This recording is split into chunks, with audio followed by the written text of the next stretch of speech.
I don't think I'm ever going to live that down. You told me. Good afternoon. Good morning, everybody. And now it's time for our next segment, the Jackie segment. And this week we will be talking about episode 9 of season 7 of the Clone Wars. Jackie, welcome to Eddie's podcast. Thank you, Eddie. How are you today? I'm lovely. You look beautiful. Thank you. You do too. I try. Now, what did you think about episode 9? I loved it.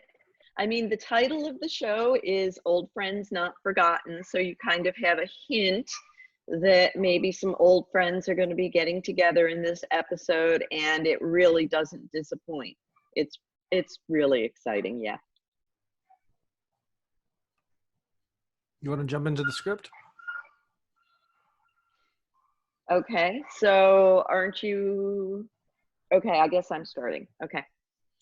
So this is it. This is what we've all been waiting for since the Clone Wars went off the air. This is the moment we've been waiting for since Ahsoka walked away from the Jedi Order and walked away from Anakin.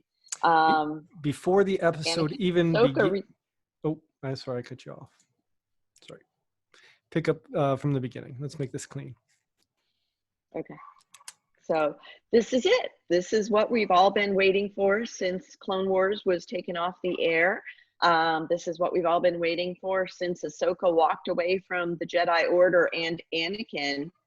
And yeah, Anakin and Ahsoka reuniting.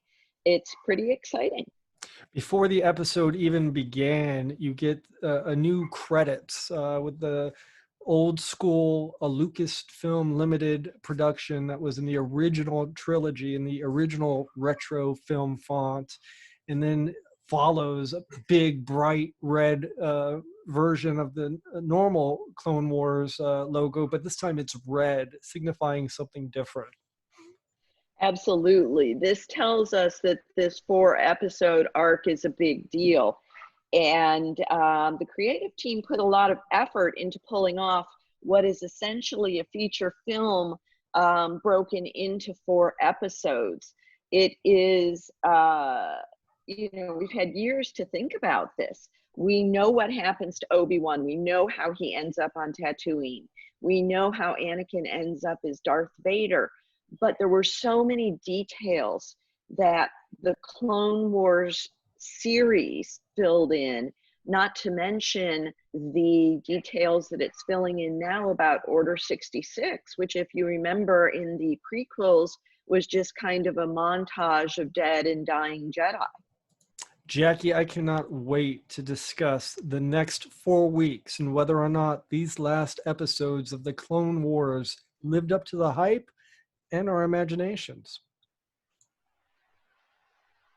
Well, Ahsoka had spent the episodes prior to the end, these last 4 episodes, on an adventure with 2 young women, and she had inadvertently learned a lot about the Jedi Order through these 2 women because their family and their ancestral home had been destroyed by the Jedi kind of as collateral damage during one of the Jedi battles. And it was something that Ahsoka had never thought of before. She knew she was blowing stuff up. She knew things were being destroyed, but she never thought about what happened to the people who had lived in those homes.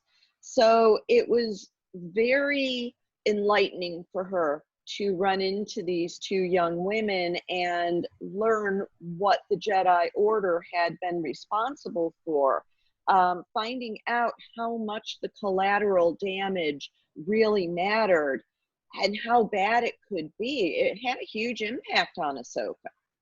Now, these episodes have been out for a couple weeks now, so we may be talking about some spoilers, but Ahsoka runs up with Darth Maul again. How awesome is that? And she reaches out to the Jedi Order using that code name that some may be familiar with, Fulcrum. But the Jedi, when they received that message, they didn't think they were going to see Ahsoka. In fact, they thought it was going to be someone else, Saw Gerrera.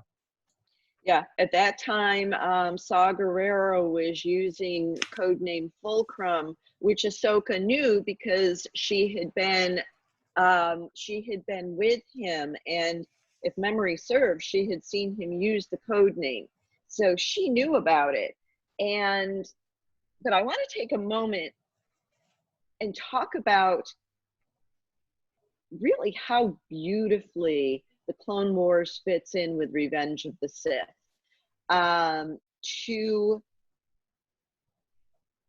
To see what was going on. No, I don't like that at all. I'm starting that bit over. So I want to stop and take a moment here to talk about how beautifully the Clone Wars fits in with Revenge of the Sith. There actually has been some discussion about intercutting the two, these last 4 episodes of Clone Wars with Revenge of the Sith, and making an expanded episode of a longer version movie, which I would be behind. I think that would be amazing. Sounds like a But project I'm for us just to so do. impressed. That would be quite a project. But I think it's one of the things that I enjoy the most about Clone Wars is how it filled in so many blanks. You know, some of its details that, yeah, we could have lived without, but it's really cool to know about. But some of it, like additional reasons for Anakin to go to the dark side. You know, there were those of us who, when we saw the prequels, we thought it was a pretty big jump that he went from, you know, this Jedi Knight that had, yeah, maybe a few problems with the Order, but suddenly, you know, he knocks up this senator and boom, he's going to the dark side. It seemed like a really big jump for a lot of us. So to have some of this information filled in really makes a big difference to a lot of viewers, I think. We open episode 9 in a very familiar place with our old friends. Commander Cody, Obi-Wan, they're fighting the droid army with Anakin's support. Yes, they are. And it's, you know, their usual wittiness, it's their usual passive aggressiveness. You know, we open up this episode in the same way that we've opened many, many Clone War episodes. And then the Jedi are told to come inside to attend a meeting. And then the Jedi are told to come inside to attend a meeting with the Jedi Council and Fulcrum. So this is one of the things that I really loved was the Fulcrum meeting. It turns out that Obi-Wan and Anakin are walking directly into the Jedi Council meeting that you see in Revenge of the Sith. And as soon as they walk in, you know, Anakin and Obi-Wan are kind of bantering back and forth, and Anakin looks up and looks at the transmission at the same time that Ahsoka looks back and sees him. And when their eyes meet, his face changes entirely.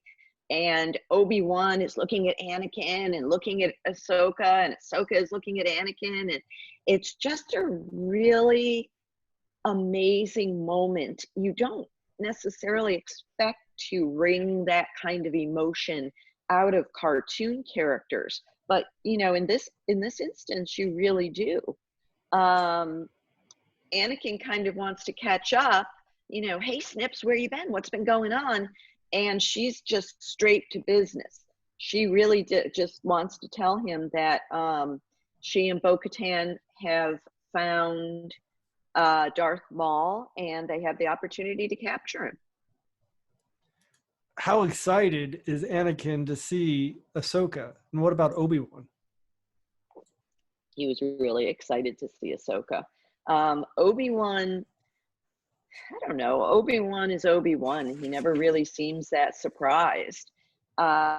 He seemed more concerned as to what Anakin's reaction was going to be.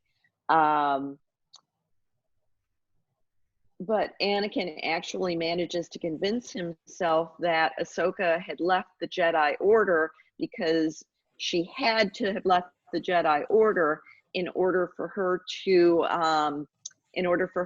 go on these adventures that led her to Bo-Katan and Darth Maul. So he convinces himself that there's a reason for her journey happening the way that it did. Oh, and Obi-Wan is also kind of like, yeah, hey, by the way, I killed Darth Maul once and it didn't work out too well. So he's a slippery guy. Just be careful. Anakin and Obi-Wan meet Ahsoka with the 501st. This is another place where Revenge of the Sith crosses over with the Clone Wars. Yes, it is. As Bo-Katan, Rex, Anakin, Obi-Wan, Ahsoka, as they're all standing there talking about Mandalore and how they need this help and how they need to capture Darth Maul, they get the call that they're about to jump to hyperspace so that they can go to Coruscant and rescue the Chancellor. And there's a really cool moment between Ahsoka and R2-D2. They don't really say much, but there's definitely a moment. She reaches out and just touches the top of his head, and he beeps something to her, and she kind of nods her head and walks away. And, you know, all of these little moments are so powerful. She had spent so much time with R2-D2, and deep down, we know that she's probably not going to see R2-D2 again, because we know that he goes with Anakin, and, you know, we know what happens there. The 501st paint their helmets to match the outline of Ahsoka's face and her, I've totally blanked on what the word is, but they paint their helmets to match the outline of her face. It's just, all of it is very emotional. And if you're invested in Star Wars, if you're invested in the Star Wars universe, it's very powerful. And Anakin was much more emotional than Ahsoka. In fact, he wanted to have a reunion, and Ahsoka was just down to business. She just wanted to get to Maul, and you could kind of see the level of attachment that Anakin has towards Ahsoka, and you can see her fear of being sucked back into the Jedi Order. Loyalty means everything to the clones. That's kind of a foreshadowing statement. When Anakin says that to Ahsoka, that loyalty means everything to the clones, you know Order 66 is coming. And I think that's part of what makes all of this so tense, is that you know Order 66 is coming. You know Anakin is about to go to the dark side. There's a lot going on. And you know all these things are about to happen. And when she walks up to the 501st, let me start that again, sorry. And when she walks up to the 501st and sees that they painted their helmets in her image, you know, she and Rex are just so happy to see one another.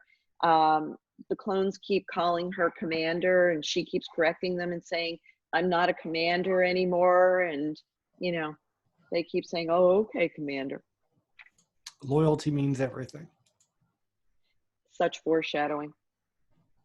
And then Ahsoka receives her lightsabers back from Anakin. And if you have seen the last few episodes, you know that this is more foreshadowing. And then, thanks to her experiences earlier in the season, Ahsoka gives Obi-Wan a hard time about going to Coruscant.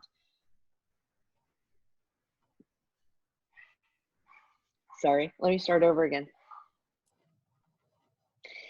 Thanks to Ahsoka's experiences earlier in the season, she pushes back at Obi-Wan a little bit and gives him a hard time about him going to Coruscant to save the Chancellor and not going to Mandalore to help the Mandalorians with Darth Maul. You know, she out and out says to him, you're going for political reasons, and you're not going to protect Mandalore for the right reasons. So as a result, Anakin and Ahsoka and Obi-Wan decide to split the 501st, Some of them are going with Rex and Ahsoka to Mandalore. Some of them are going with Obi-Wan and Anakin. They promote Rex to commander, and Ahsoka signs on as an advisor. And that's how the 501st plays out during Order 66. And Obi-Wan agrees to all this and reminds Ahsoka that Maul is slippery and doesn't seem to want to stay dead.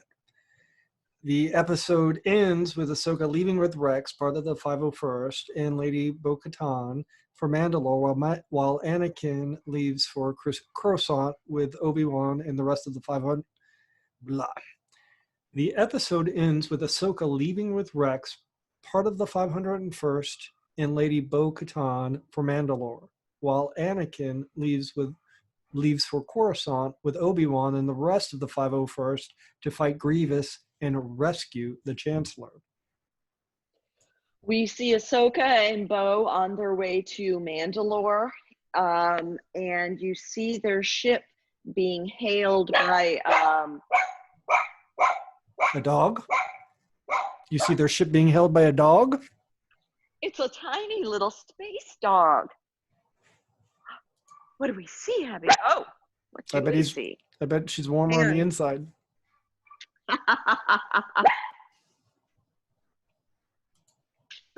The bloopers of Eddie's podcast. There's a concrete pouring truck in our yard. FP&L shows up at the best times for you. Okay, so I'm going to start over. Okay. How much can you hear, Abby? Is it bad? It's okay. Should I wait a minute and see what happens? It looks like they're pulling away. Yeah. Abby! Stop. Okay, go ahead. Cool. So we see Ahsoka and Bo-Katan on their ship heading to Mandalore, and they're hailed by Prime Minister Almec, who is, basically a puppet of Darth Maul. He's running Mandalore under Darth Maul's thumb.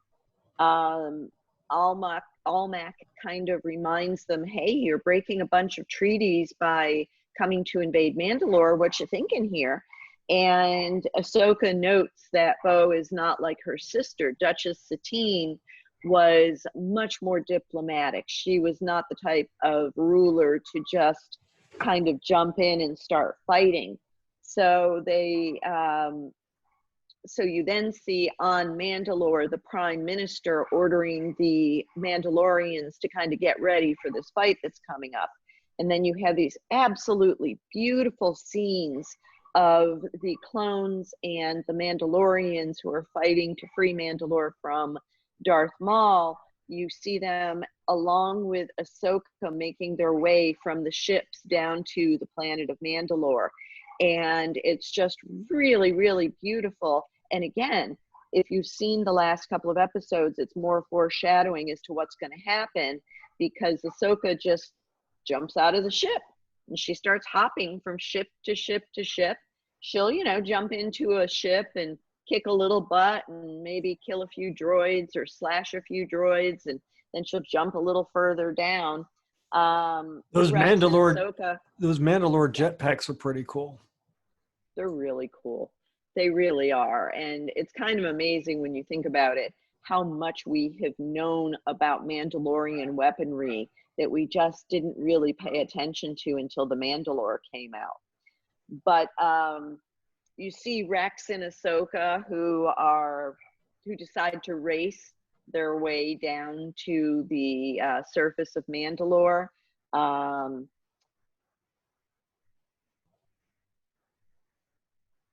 And then when Ahsoka makes it to the surface of Mandalore, you see her fighting the Mandalorians. There's a lot of battle scenes in this episode at the end.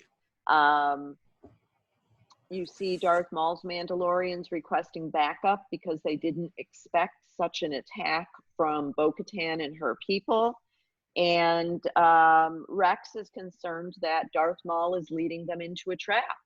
The clones had engaged Gar Saxon, who is one of Darth Maul's Mandalorians, in the Undercity, and they had seen him running through these tunnels. They thought he was running back to Darth Maul, so they felt like they had engaged, the clones had engaged the Mandalorians, and they were really close to being able to capture Darth Maul. Rex, knowing what he knows on the planet's surface, tells Bo-Katan, you need to get in touch with Ahsoka. This is a trap. Although he doesn't quite say, I don't think he actually says, Bo-Katan, this is a trap. He knows it's a trap. So Bo-Katan gets on the, she tries to get in touch with Ahsoka. She can't because they're in the under part of the city. And the episode ends with Darth Maul having basically pinned down Ahsoka and confronting her. It's also kind of important to note that throughout the episode, Darth Maul and his Mandalorians thought that the Jedi that had come with Bo-Katan was Obi-Wan Kenobi. They were expecting Obi-Wan. They were not expecting Ahsoka. So that kind of changed his plans around a little bit because he had a personal beef against Obi-Wan, who had cut off the lower part of his body. You know, that's how he ended up with fake legs.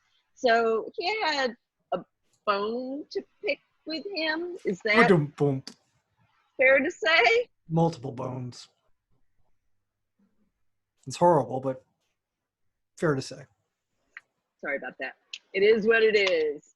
So Darth Maul has a grudge against Obi-Wan, and he was a little bit thrown that it was Ahsoka, but later on in these last 3 episodes, he realizes there was a reason for her being there. Well, let's not give too much away in this podcast because we are going to dedicate our next 3 podcasts to the discussions of episode 10, then episode 11, and finally episode 12 of season 7 of the Clone Wars.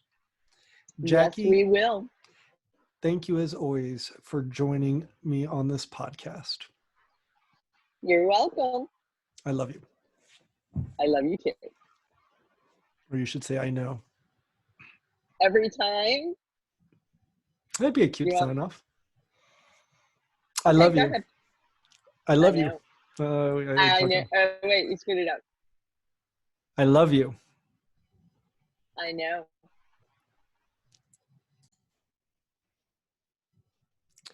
That brings this episode of Eddie's podcast to a close. I'd like to thank my special guest, Tara Sullivan from the American Foundation for Suicide Prevention, and of course, my wife, Jackie, for providing that great segment on the Clone Wars. Join me next week for a very special guest. Join me next week for a very special guest. The executive director of the Joseph Campbell Foundation, Robert Walter. See you next week. We'll see you next Friday at 8 a.m. And if you'd like to subscribe to this podcast, go to eddiepodcast.com and hit subscribe.